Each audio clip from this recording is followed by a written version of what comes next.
Shalom anak-anak, selamat pagi, selamat siang, selamat sore, selamat malam. Salam sejahtera bagi kita semua. Berjumpa lagi kita di mata pelajaran Pendidikan Agama Kristen dan Budi Pekerti kelas 6 SD. Nah, kali ini kita ada di pelajaran yang kelima dengan topik berkomunikasi dengan Tuhan bagian yang pertama. Nah, anak-anak, tujuan pembelajaran kali ini yang pertama, peserta didik dapat menjelaskan makna doa dalam kehidupan umat Kristen dengan benar. Yang kedua, peserta didik dapat memahami makna doa Bapa Kami sebagai doa yang mencerminkan perilaku kehidupan sehari-hari dengan benar. Yang ketiga, peserta didik dapat menyebutkan contoh-contoh doa dalam kehidupan sehari-hari di gereja, sekolah, dan di rumah dengan benar. Nah, sebelum kita masuk ke pembahasan kita, mari kita bernyanyi lagu Tak Terbatas Kuasa-Mu Tuhan. Tak terbatas kuasa-Mu Tuhan, semua dapat Kau lakukan. Apa yang kelihatan mustahil bagiku, itu sangat mungkin bagimu. Di saat ku tak berdaya, kuasa-Mu yang sempurna. Ketika ku percaya, mujizat itu nyata, bukan karena kekuatan, namun Roh-Mu ya Tuhan. Ketika ku berdoa, mujizat itu nyata. Mari kita berdoa. Bapa kami yang di surga, kami bersyukur untuk kebaikan-Mu dalam hidup kami. Saat ini kami akan belajar, Tuhan tolong, Tuhan berikan hikmat bagi kami, supaya kami dapat mengerti dan memahami setiap pelajaran yang akan kami pelajari saat ini. Terima kasih Tuhan, dalam nama Tuhan Yesus kami berdoa. Amin.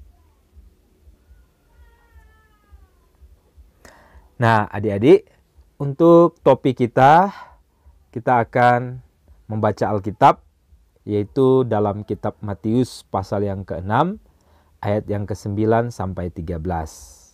Demikian firman Tuhan, karena itu berdoalah demikian, Bapa kami yang di surga, dikuduskanlah nama-Mu, datanglah kerajaan-Mu, jadilah kehendak-Mu di bumi seperti di surga. Berikanlah kami pada hari ini makanan kami yang secukupnya, dan ampunilah kami akan kesalahan kami, seperti kami juga mengampuni orang yang bersalah kepada kami.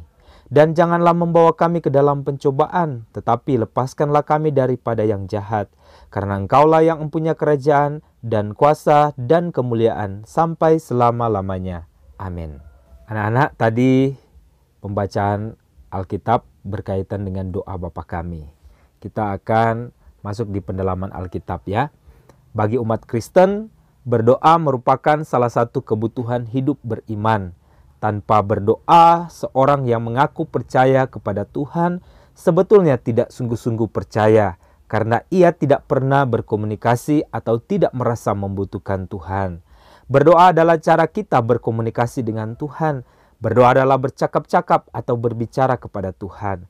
Dengan berdoa, kita seperti menyampaikan isi hati atau cerita kita kepada Tuhan, baik itu berupa cerita menyenangkan, cerita keluh kesah, maupun keinginan. Dan setiap orang, baik muda maupun tua, boleh berdoa kepada Tuhan kapan saja dan di mana saja. Akan tetapi, berdoa ternyata tidak pantas dilakukan secara sembarang, tanpa tujuan atau motivasi yang jelas. Apalagi jika di dalamnya ada keinginan yang egois atau jahat terhadap orang lain.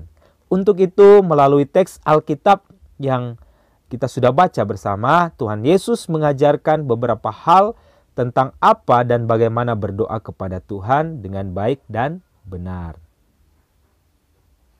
Doa Bapa kami adalah sebuah doa yang mencerminkan banyak hal dalam kehidupan manusia. Tuhan Yesus mengajarkan sebuah doa yang bukan sekedar kata-kata yang diucapkan oleh mulut, tetapi juga sebuah perilaku kehidupan. Kemudian dari doa Bapa kami, kamu juga dapat melihat dan mempelajari beberapa unsur doa yang dapat kamu latih dalam kehidupan sehari-hari. Yang pertama, kita akan belajar bersama-sama isi dari doa Bapa kami ya. Anak-anak, yang pertama itu dalam doa ada sapaan kepada Tuhan atau ada pembukaan yang menunjukkan kedekatan hubungan kita dengan Tuhan. Misalnya, dalam teks yang kamu baca, kamu menemukan kata Bapa kami yang di surga. Bapa adalah sapaan seorang anak kepada ayahnya. Ini menunjukkan kedekatan si anak kepada ayahnya. Yesus memakai contoh kata Bapa karena pada waktu itu di Timur Tengah, tempat Yesus berada, seorang ayah dekat dengan anak-anaknya dan selalu berusaha melindungi anak-anaknya dari bahaya. Karena itu, ketika kita memakai kata Bapa, kita pun sedang menunjukkan kedekatan hubungan kita kepada Tuhan, yaitu hubungan yang dilandasi rasa sayang dan kepedulian. Meskipun Tuhan berada di surga, namun Dia dekat karena selalu ada memperhatikan dan melindungi kamu. Yang kedua, di dalam doa kita juga menyatakan kemuliaan Tuhan. Kata-kata yang Yesus pakai adalah, dikuduskanlah namamu, datanglah kerajaanmu, dan jadilah kehendak-Mu. Kita percaya bahwa Tuhanlah yang memiliki kekudusan. Dan karena itulah Tuhan layak disembah oleh manusia. Kita juga percaya bahwa Tuhanlah yang memiliki kekuasaan dan pemerintahan yang sejati. Pemerintahan Allah memiliki nilai-nilai kebenaran, keadilan, kasih, persaudaraan, dan damai sejahtera. Oleh sebab itu, kita memohon kepada Tuhan agar nilai-nilai itu hadir dalam kehidupan kita. Kemudian melalui kata-kata jadilah kehendak-Mu, kita menyadari bahwa apapun keinginan kita kepada Tuhan, pada akhirnya kehendak Tuhanlah yang terjadi dalam kehidupan kita. Artinya yang utama adalah Tuhan, sebab Ia yang paling mengerti apa yang kita butuhkan, bukan apa yang kita inginkan. Kita berserah atau menyerahkan wewenang jawaban atas doa kita sepenuhnya kepada Tuhan. Yang ketiga, di dalam doa kita menyampaikan keinginan kepada Tuhan. Yesus memakai kata-kata, berilah kami pada hari ini makanan kami yang secukupnya. Ampunilah kesalahan kami dan janganlah membawa kami ke dalam pencobaan. Kita meminta kepada Allah untuk memberikan makanan sebagai kebutuhan kita. Melalui permohonan ini kita sepenuhnya bergantung kepada Allah. Selanjutnya, apa yang kita minta hanya untuk satu hari ini saja. Mengapa? Supaya kita belajar memuaskan diri dengan apa yang sudah kita dapat untuk satu hari. Ini menghindari sikap tamak, serakah, dan rasa tidak puas. Frase dalam doa Bapa kami yaitu ampunilah kesalahan kami. Sebagai manusia tentu kita tidak lepas dari kesalahan-kesalahan yang kita lakukan dalam perkataan, perbuatan maupun pikiran. Sehingga sudah sepatutnya kita meminta ampun dan memohon pengasihan Allah. Allah Maha Pengampun. Dia akan mengampuni setiap dosa kita asal kita sungguh-sungguh memohon ampun kepadanya. Hanya dengan memohon pengampunanlah kamu akan memiliki hati yang tidak terbeban di hadapan Tuhan dan memiliki rasa bebas dalam arti bertanggung jawab. Janganlah membawa kami ke dalam pencobaan. Kita tahu benar bahwa dalam kehidupan sehari-hari selalu ada godaan dan cobaan untuk berbuat curang atau jahat terhadap orang lain atau makhluk hidup lainnya. Kadangkala kita kuat, tetapi kadangkala kita juga lemah. Sehingga sewaktu-waktu bisa tergoda dan jatuh dalam pencobaan. Untuk itu kita perlu meminta Tuhan untuk melindungi, menjaga hati, pikiran, dan perasaan kita dari segala yang jahat. Kita juga perlu waspada terhadap setiap cobaan dan godaan. Melalui doa ini, Tuhan Yesus mengajarkan kita bahwa doa bukanlah sekedar kesempatan untuk meminta dari Tuhan segala sesuatu yang kita inginkan. Dalam doa kita perlu memuji, memuliakan, dan mengagungkan kebesaran dan kemahakuasaannya. Dalam doa kita juga meminta bukan kehendak dan keinginan kita yang terjadi, tetapi biarlah kehendak Tuhan. Hal ini dipertegas dengan kata amin yang selalu mengakhiri setiap doa kita. Kata amin berarti ya, sungguh, atau benar. Dengan mengucapkan amin pada setiap akhir doa, kita percaya bahwa Tuhan akan memberi yang terbaik untuk setiap doa kita.